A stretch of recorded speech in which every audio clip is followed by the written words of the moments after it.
Let's do a couple more examples of synthetic division, and let's do them a little bit faster. So let's say we wanted to do 2x squared minus x minus 3, and we want to divide by x minus 3. And a question we might have is, well, are these divisible? We can always check by synthetic division.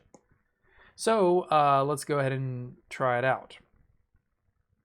So remember, we're always going to start by putting the coefficients of the first on the inside. So 2, -1, -3.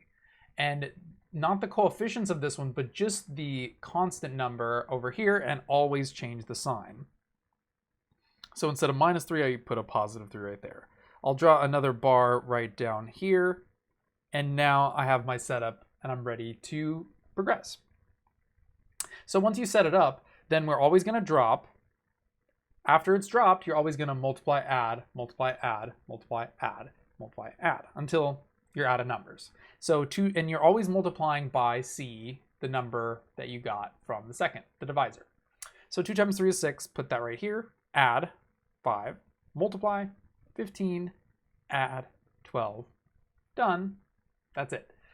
And again, how we interpret our answer, the last number over here is always the remainder, and the stuff over here is always the quotient. And the stuff over here always corresponds to a polynomial. Since I started with 2x squared, it always decreases by 1 degree. So this would be just x. So in this case, my answer would be 2x plus 5, and they would be sequential, and my remainder would be 12. And remember, to write it out properly, the answer should always be written as the quotient plus the remainder divided by the original divisor. But remember that, when we're dividing here by 3, we're not really dividing by 3. This is a shortcut. What we're dividing by is actually x minus 3, and that's kind of something to remember in the division process. But how we'd actually write our final answer would be exactly like this. And in this case, those two polynomials were not divisible because we had that remainder. And anyways, that would be our final answer to this division. Let's do one more. So next we have 3x to the fourth plus 11x cubed plus 12x minus 7. Also notice that this polynomial, it has a missing term where there is no degree 2 term. That is also very important. With synthetic division, you 100% have to insert placeholder zeros for missing terms. If you do not, it will not work. And it's divided by x plus 4.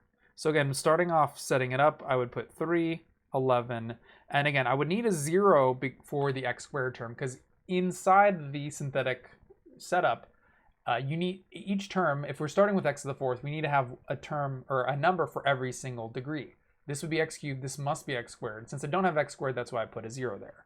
Then there's x, then there's constant, -7.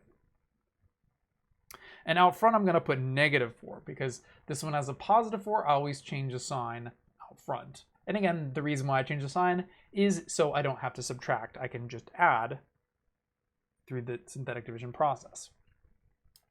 Draw my extra line. Now I'm done with my setup. I'm good to go. And once I've got my setup, it's very simple. I always drop, multiply, add, multiply, add, multiply, add. So 3 times -4, -12, add, -1. Multiply, negative times negative is +4. Add, 0 plus 4 is 4. Multiply, 4 times -4, -16. Add, -4. Multiply, 16. Add, 9. And again, the last number is the remainder. So in this case, these polynomials were not divisible either. And this part right here is the quotient. And again, this would be x to the third, because I started with x to the fourth, divided by x would leave me with x cubed. But also, you can always tell because of how many numbers you have left over. If there's 4, this one always here is going to be constant. It'll start with remainder, constant, x, x squared, x cubed, and it will always go sequentially. And that's really why the 0 is so important. Since those were set up sequentially, the answer that you get at the bottom will also be sequential. And if you don't do it sequentially, the answer is going to be totally messed up. And again, if we were to write out our answer to our original division problem, our answer would be 3x cubed minus x squared plus 4 plus 4x, of course, minus 4. And again, it's always plus the remainder divided by the original divisor, because the remainder is like it didn't actually pass through the division problem. it was the part that didn't really get divided. And since we were originally dividing by x plus 4, that's why it stays over x plus 4, because it didn't really make it through.